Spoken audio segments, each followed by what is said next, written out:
Salut à tous, moi j'étais au RCTT 90 comme je l'ai dit l'autre jour, ou comme vous l'entendrez peut-être un jour suivant, parce que je ne mets pas les vidéos dans l'ordre. J'avais avec moi plusieurs engins, donc le 10TT 2.0, le Hobbytech Rock Buggy, le T-Magic B8ER, le Kagama, le Asuga, pardon, slash 44BL2, slash 42BL2 et le Gorgon. Pas le Gorgon, le Fury. Alors, le Fury, tout s'est bien passé à merveille.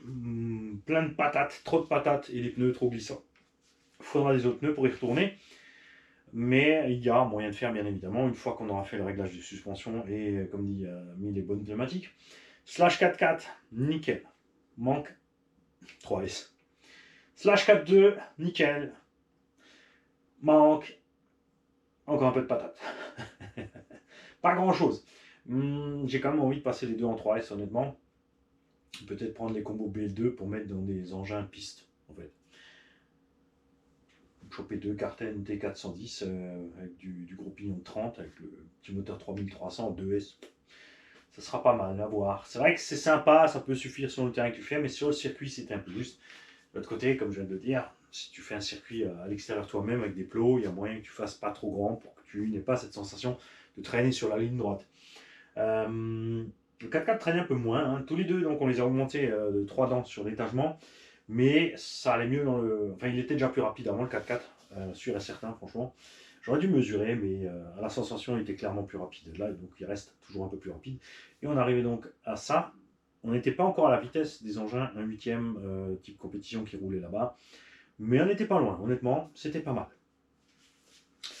Le B8R, bien sûr, là, aucun problème de puissance. On en a même beaucoup trop. Inutilisable sur un circuit de cette taille. On a des pneumatiques donc à gros crampons qui se sont avérés pas trop mal. Ça glissouille un peu, mais avec le surplus de puissance qu'on avait, c'était vraiment sympa à rouler.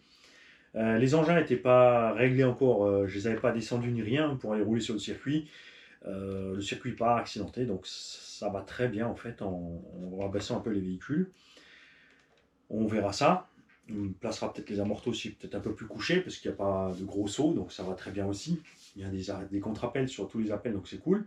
Ce qui m'a lâché ici, c'est le triangle supérieur. J'ai emplafonné un potal.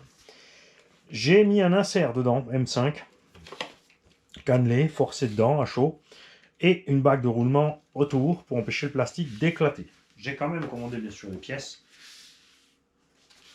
Comme ça, on est tranquille, mais je pense que c'est une réparation plutôt durable. Le 10TT02, on a dépopé 2-3 fois les bas de suspension, comme dit, on l'avait déjà fait, donc les plastiques sont un peu abîmés avec le temps. Et évidemment, ça l'aide pas. Et surtout que le pilote, en fait, il a mis 3S. J'aurais dû mettre 2S dans le 10TT02, 2.0, parce que avec le 4250 kV en 3S, on sort quand même un petit 95-100. Et c'était pas utile du tout, mais t'as envie, tu vois, quand t'arrives sur la ligne droite, t'enfonces et machin. Alors oui, il larguait les buggy de compète de loin, mais sur la ligne droite.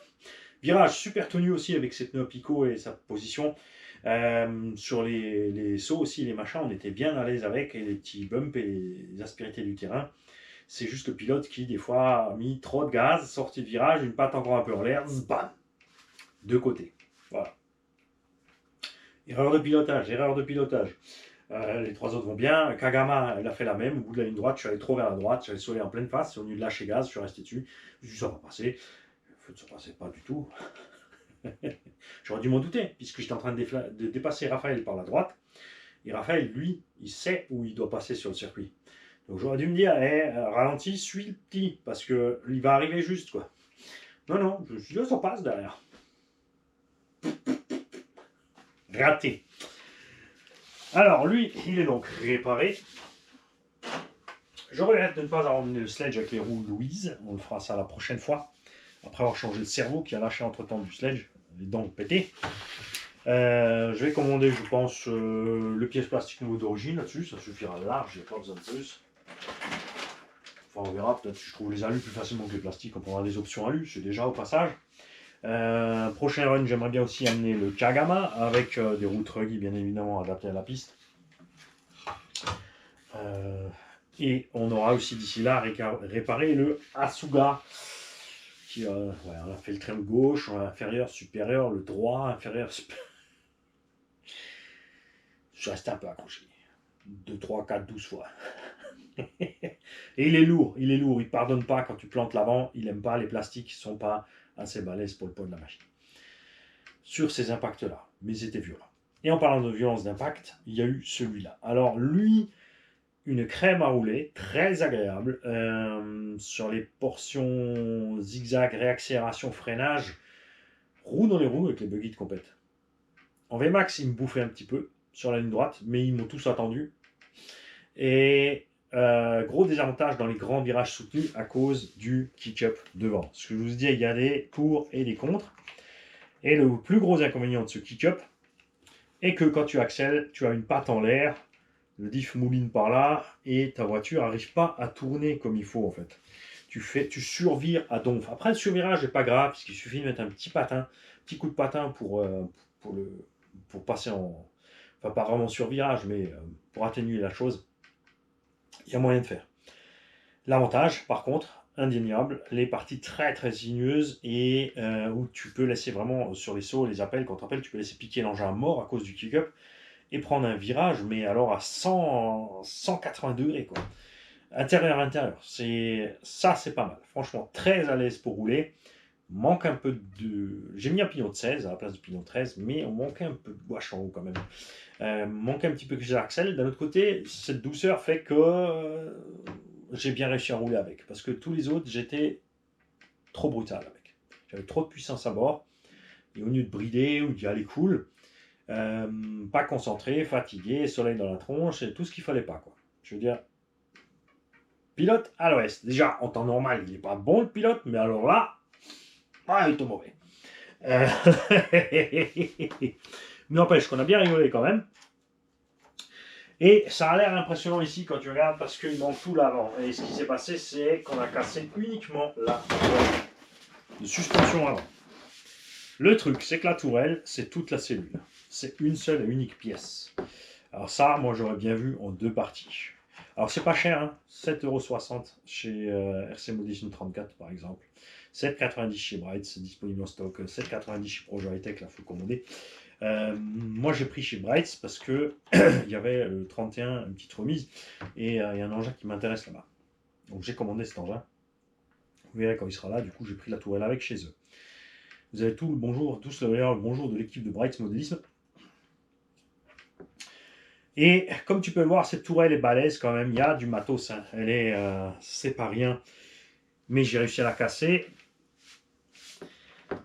Il y a un virage, vous allez voir les vidéos, où systématiquement je coupe trop court. Le problème c'est que ce virage là-bas, qui coupe trop court, j'ai un problème de perspective avec ce virage.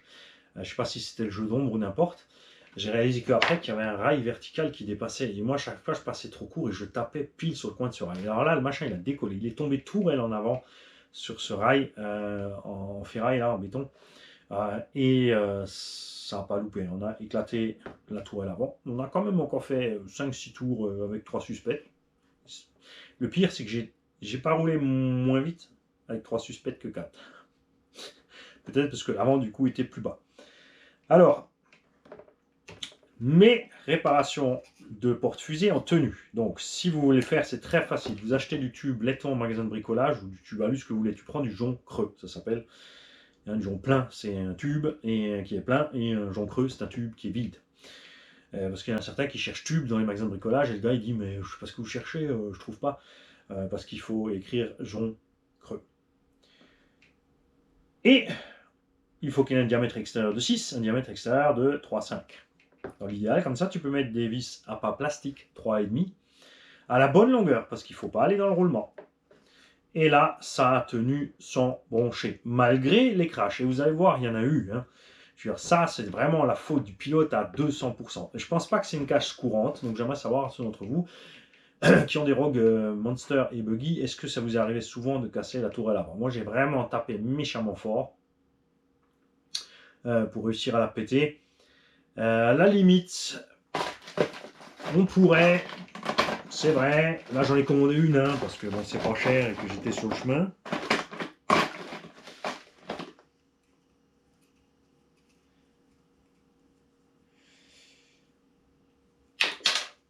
Bon là c'est vissé sur la cellule, mais il y a peut-être moyen de mettre une plaque en carbone là derrière. Tu vois? Mais ça se clipse dedans là. C'est là que ça va pas aller. Bah non. Est-ce que tu as le demi-carter là? Il n'y a rien derrière en fait. Il n'y a rien derrière. Donc effectivement, même devant, hein, bon, devant il n'y a pas de matière. J'ai pas de matos. On va mettre 2 plaques en 100 luxe, mais bon, c'est commandé. De toute façon, on fera les tests. J'attends vos retours justement dans les commentaires de la vidéo. Est-ce que ça arrive à beaucoup d'entre vous de casser cette tourelle? Alors, c'est pas cher. Et par contre, lui, ça fait un paquet de boulot à réparer. Ça fait un paquet de boulot parce qu'il y a plein de vis. Il y a les 2 vis de la direction. Donc, comme dit, heureusement, là, le frein filet n'est pas trop serré. J'en profite pour vous montrer le sauve-cerveau. Attention, desserrer le sauve-cerveau absolument au minimum. Et ça, une fois fait, plus de problème ici. D'accord? Donc, desserrer ça. Passer les câbles plus droit, impératif ici, puisque les câbles sont... Le trou d'entrée des câbles est à la hauteur du cardan. Donc ça, c'est du grand n'importe quoi. Hein, je veux dire, designer, je te dis, on en causera autour d'un café, parce que là, il n'y a pas bon. Ils ont fait une patte qui ramène les câbles en bas, au lieu de faire une patte, une petite goulotte en L. Ça aurait suffi, un petit truc ou un petit pont, pour passer au-dessus, pour que les câbles ne puissent pas aller en bas.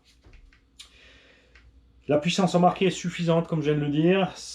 Avec 16 dents, on n'a pas trop chauffé en été. Ça risque peut-être de devenir problème, mais là, avec les températures... Enfin, on avait quand même une vingtaine de degrés, on était pas mal du tout.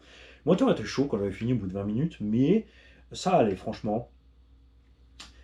D'un côté, on se dit que ouais, ça aurait été cool d'avoir le 2236-60 avec le Vario 80 ampères qui sont dans le Rogue Monster.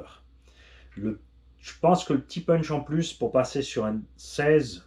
Donc pour être à la même vitesse avec moins de chauffe ou un 17 voire 18, je pense qu'en 17-18 ce machin là avec un 2200 il enverra la même Vmax qu'un buggy de compète entre son rapport poids-puissance. Hein. Ça accélère moins brutalement mais du coup tu n'arrives pas à la passer au sol. Les pneumatiques aussi malgré qu'ils sont des crampons et tous les pneus crampons que j'avais emmenés sur le circuit là n'étaient pas top parce que la terre était assez glissante. Mais lui avec son petit poids ça allait vraiment super bien. Donc pas trop mal en définitive. Les amortos, pour l'instant, celui-là il est collé, pas de surprise, il n'a pas bougé. Les autres, on va attendre. Obitech, donc, ils nous ont envoyé un petit message pour dire qu'ils sont à l'écoute des chaînes hein, qui ont fait des revues sur l'engin pour voir un petit peu. PLS, lui, a déjà des noix tracées, entamées. Moi, je suis qu'à 2 packs. Hein. Pour l'instant, j'ai encore rien. Donc, on verra ça au bout d'une dizaine de packs, peut-être. Et voilà. Ceux d'entre vous qui en ont déjà acheté un, est-ce que vous l'avez acheté comme moi parce que le look, franchement moi c'est le look. C'est le premier truc qui m'a plu, c'est la dégaine de l'engin, franchement. Ensuite j'ai eu le tarot à 250, tu te dis quand même, à 250 tu as du pauvre Tamiya. Oui, je dis pauvre Tamiya avec bague en téflon et amorto sans huile, avec un charbon dedans.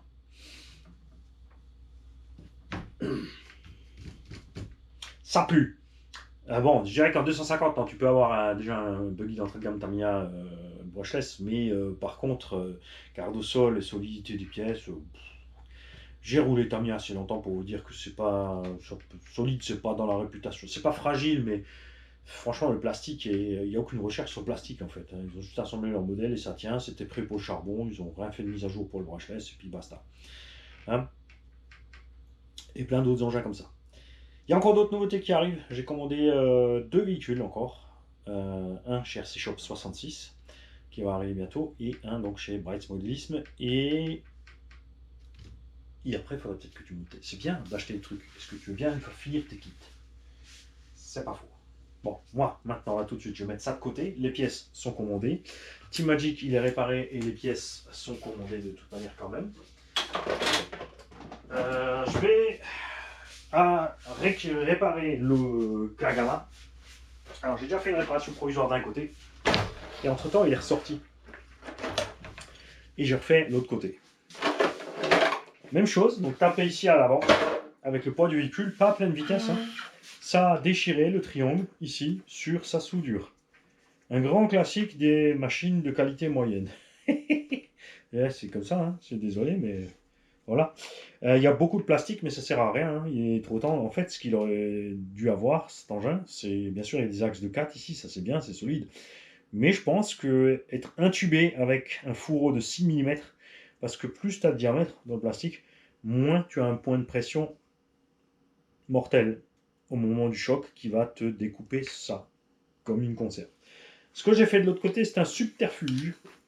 J'ai surbagué ici, et là j'ai rentré carrément une bague à l'intérieur, c'est fendu aussi, hein. J'ai mis 2 reels en plus pour être sûr, mais ça bouge pas, ça bouge pas. J'ai commandé les triangles, je vous assure. Je vous rassure, ne vous en faites pas, mais on va quand même faire encore un bricolage ici aussi maintenant, là. Enfin, pas en vidéo, je vais le faire en part. Pour que cet engin soit roulable ce week-end. Et tu crois pas que pour l'instant, je n'ai pas fait un seul pack avec cette machine sans avoir une casse. Parce que, oui, j'ai planté la caisse. Le problème, c'est que j'ai à chaque fois aussi avec, sauf là sur le circuit, le sledge. Et le sledge, lui, un pack, 2 packs, 3 packs, 4 packs, no problème. À chaque fois, systématiquement sans rien faire. Alors que les Corally, là, ça va, le Kagama, il a résisté. Avec les autres pneumatiques, ça va bien. Les pneumatiques aussi étaient un peu glissants. J'avais 8S, mais c'est pas surpuissant parce qu'on est en vitesse 1000 kV, je répète, je rappelle. Donc on n'est pas hyper rapide ni hyper violent. Par contre, ça permet une grosse autonomie. Et là, on a roulé quand même une vingtaine de minutes et les batteries, en fait, il restait 3200 à bord. Mais pas mal de glisse avec ces pneumatiques. J'avais emmené, et j'aurais dû les monter, les Kakapit Valley. Je suis sûr et certain que les Kakapit Valley là-bas auraient fait une merveille. Et c'est ce que nous ferons la prochaine fois. Ce qu'on n'a pas eu le temps de faire non plus, du coup, parce qu'on a cassé, c'est de faire le test avec les Louise. Avec le demi-offset qui l'amène du coup dans une dimension de truggy standard. Sauf que les truggy en 4S pèsent 4,5 kg, 4,7 kg, et que ce machin-là fait 6 kg. Des brouettes déjà, enfin 5-7, quelque chose comme ça. Là en vitesse, on est à 6,3, c'est le poids d'un sledge, mais clairement le plastique, c'est pas encore ça. Alors moi, je vais faire ma petite modif. Et on se revoit si tout va bien dehors en train de rouler avec la bécane. Je vais aussi m'occuper du FLED, parce que le FLED, c'est le cerveau de direction qui a explosé. Je ne sais pas si le sauve-cerveau reste accroché ou quoi. Si j'ai trop serré le sauve-cerveau, enfin j'ai fait une couille, ça c'est sûr. Sinon les dents n'auraient pas pété comme ça. C'est un GX, c'est la première fois que je pète un GX. Donc on verra ça au moment de l'autopsie. Allez, je vous file les gars, je vous souhaite à tous une belle journée. Et comme toujours, hein, là on a parlé de plusieurs véhicules, donc si vous en avez de ces véhicules, chaque fois vous balancez vos petits commentaires hein, sur ce que vous faites comme utilisation, ce que vous aimez dessus, ce que vous n'aimez pas, les casques que vous avez eus. Ça sert à tous ceux qui passent sur la chaîne. Avant de poser des questions, pensez à regarder les commentaires. Il y a plein de questions, déjà plein de réponses dans les commentaires. C'est pour ça que c'est affiché là en public. Il y a tout le monde qui veut me joindre par Facebook, en Messenger. Si je suis sur Messenger, je vais parler à une personne, je vais répondre à une personne. Ensuite, il y a une deuxième qui va me poser la même question, une troisième, une quatrième, une centième, une millième, une 2 millième. Moi, je vais répéter 2000 fois la même chose. Alors que sur un commentaire public, les 1999 autres peuvent lire la réponse. D'accord? Moi, je le fais en vidéo parce que j'aime pas lire et écrire. C'est un choix. J'aime bien papoter, écouter. Et du coup, je papote et j'écoute aussi. C'est comme ça. Sinon, t'apprends rien. Hein. Si t'écoutes que dalle, t'apprends rien. Je file. GoPro, arrêtez, enregistrez.